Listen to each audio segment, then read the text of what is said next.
G'day guys, it's the Aussie Engineer here again, and tonight I'm going to take you through some alternatives to the Raspberry Pi 4. Key to this at the moment and why this is actually important is the Raspberry Pi 4 can be difficult to get. In fact, when I looked on eBay today, I couldn't find any of the 8 gig variants, um, and the price of the Pi, because of the scarcity, has gone absolutely through the roof. So, for example, when I bought my Raspberry Pi 3, got it through JCar. You can't get any Pis at JCar at the moment because they're not coming in. Some bits I'll point out just before we move on about why I actually still like the Pi 4. And I actually have one at the moment. It's running my Home Assistant server. You'll note, depending on what you're going to use it for, the Pi, unlike some of the alternatives I'm going to go through tonight, actually has two HDMI ports out. So if you have a use case where you want two displays, then maybe the extra money it's going to cost you to get a Pi 4 from somewhere is potentially worth it. All right, so moving straight into it, I still think, regardless, of the fact that you need to potentially look at alternatives, the Pi is still a pretty good solution for a lot of different things. Like I said, I have a 3 and I have a 4. My 3 at the moment is what I do a lot of practice stuff on, and the tutorials I'm putting together will be done on the 3 because it's not running anything live for me, and if I kill it, it doesn't matter. And my 4 is running my Home Assistant server. It used to run the instance of OwnCloud that I have, but I'll talk about very shortly what I've migrated my OwnCloud, my NVR, so my network video recorder, and also my website are not hosted on Pis, and they're on option 4 when we get to it later. But the big reason why I say we need to start looking at alternatives is right up there. $288 for something that should be in the order of sort of 60 at most is pretty ridiculous. It's a symptom of the chip shortage that just hasn't rectified itself, unlike a lot of other things. And it's probably likely that it's going to continue like this for a while, which is why it's worth considering this. And, that price is if you can actually get it. Yeah, it's not a great situation at the moment. So let's have a look at the 3 alternatives that you can actually buy and are potentially worth it. So the first one's the Asus Tinkerboard S Revision 2 is the one I'd recommend. And it'll set you back, 213 is the current going price for these. The second one is the Le Potato. I love the name. It is, $60, and it's round the price that I'd expect to get a 4, if they were near MSRP. And the last one's the Banana Pi. The one thing I'll note for each of these, when we look at the performance of them, the Asus Tinkerboard is more powerful than a Pi 4. The Le Potato is somewhere in between a 3 and a 4, somewhere in that midpoint in terms of raw power and performance. And the Banana Pi that I've looked at, the one you can find, is the M5, which is slightly less powerful than the Raspberry Pi 4. Each of these boards have a full-sized HDMI port, which for me is a good thing. I hate trying to find those adapters. I just prefer to go clonk, which is actually another reason why I like using my 3 as my demonstration board, because I can just, with one simple cable that I have, can link it straight into my system here to actually record what's going on the screen. Some of the other things to consider when you're looking at these different boards, the Tinkerboard and the Banana Pi both have eMMC memory.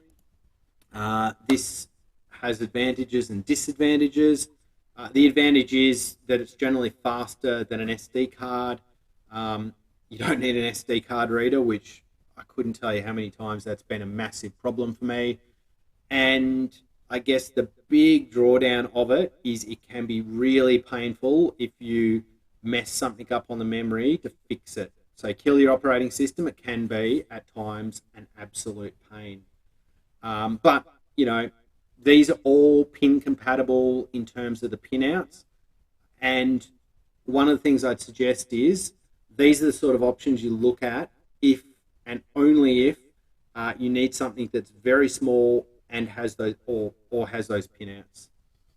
So I'm going to move now into what I do and what my alternative now that Raspberry Pi 4s are difficult to get, because in fact the solution I'm moving into at the moment, I bought one very, very recently because I needed something to run, as I said, my NVR when I got a new camera doorbell. So moving into that now, and this is where I think you need to start having a bit of think about this. If you're talking about spending, 280, 290 for a Raspberry Pi 4 with 4 gig, or 380, 390 for a Raspberry Pi 4 with 8 gig, instead of that, you really should be, in my eyes, considering whether a mini PC can serve the purpose for you. So up on the screen at the moment is an example. It'll cost you very similar to what a Raspberry Pi 4 would cost. The reason you'll find so many of these on eBay is a lot of different companies and government departments use these as thin clients. So there's a lot of them going around, although it has everything. You still need to shop around to make sure you're getting a good deal, because I wouldn't pay much more than that for one of these. But as I guess a raw comparison, for the same price, you'll get something that, when measured on Geekbench, is about four times more powerful. Looking at the comparison down the bottom, you'll pick up something that'll have an i5 7500 in it, and that's what I did the comparison because the price was the same, which is 4-core, 4 threads at twice the clock speed, has integrated graphics that are more powerful, has like the Dell Optimax has an M2 slot in it. It has a 2.5-inch drive bay in it, which means, so for example, my NVR box has a regular hard drive in it, and an M2 for the system. It can just be a better deal. And the one I bought recently, when I was having a look again, was the i7 8700.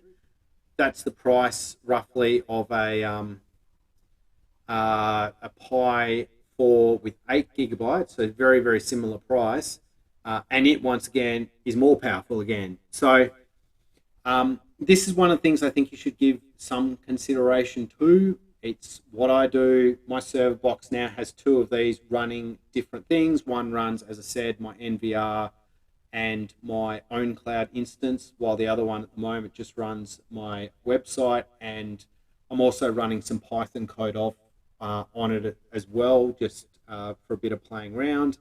The one thing to note though, and this is, I guess, important depending on your things, these obviously don't have pinouts. So if you need those pin headers for, say, a robotics project, maybe consider something like one of the Arduino family if it doesn't have to be as sophisticated and the code isn't as sophisticated as you need running off a board like the Pis. The other one is PowerDraw. So this is not suited to a, I guess, a battery operated type solution. This is more so you're going to stick a Pi in your server box to run something. Instead of that, maybe stick a mini PC, an older mini PC in there. It'll do the same job, if that makes sense. All right, guys, I really hope this has been helpful. As I said, my big recommendations when you're considering these things, and I think this shortage is still going to go on for a while, the Pi, because of its popularity, its use in education, and it just seems to not be being manufactured enough. Shop around. The Pi is not a new thing. The Pi 4 came out in 2019 as a successor to the Pi 3s. So once again, it's 2 to 3 years old itself from when it first came out, which means you may be able to pick one up secondhand. Although obviously, once again, there are risks with this. This may still be an option for you. The next big recommendation I have is decide on a solution which suits your individual use case. If you're learning out on stuff, you can very easily load Ubuntu onto one of these mini PCs. You can load it onto a Pi just as easily, or a bunch of other different boards. Depending on your use case, if you're just wanting to do some stuff and learn, how to, maybe use Docker or Portainer or, host your own website. If you're learning some of those things, your solution doesn't necessarily have to be a Pi. It can be something else. However, if you're looking at running Android, then there's a bunch of different boards that you should consider, because they will run Android, whereas a mini PC potentially won't unless you're running it inside a virtualization. And if you need header boards, well, you've got not much choice other than one of the boards. And as I said, and as obviously I'll probably get harping on a little bit now, don't discount older PCs as a solution. But I need to preface this with one bit. You'll see a lot of our auction sites sell, and eBay, you'll see them on eBay too, old server hardware. I do not recommend old server hardware. The reason I say that is, unlike the mini PCs, which were designed generally to be thin clients and used as thin clients in a lot of different businesses and the government, a server was designed obviously for managing large amounts of data, crunching large amounts of numbers, and generally are very power hungry. So a mini PC, you're talking, the CPU in them generally is at the sort of 45 watt mark, whereas the CPUs in some of the old server things that I've seen, number one, they're probably 10 years old. Number two, they probably had a hard life. Number three, you're talking hundreds of watts for the system, potentially 10 times the power draw for something that may not be as powerful than an i5 7500 or even a Pi, to be honest. So, guys, I hope this is helpful. I'm happy to throw some tutorials on how I set some of these things up, how I use them. I'm putting together at the moment a tutorial on how I install Ubuntu to operate my new box, which is coming on Thursday, as a server rather than something with a GUI. That'll come up in the next couple of days as well, so you can have a look at that to see, if that sort of thing suits your use case, and if it does, like I said, it's probably worth checking out. All right, guys, I really hope that this has been useful. As always, stay safe and have yourselves an amazing week.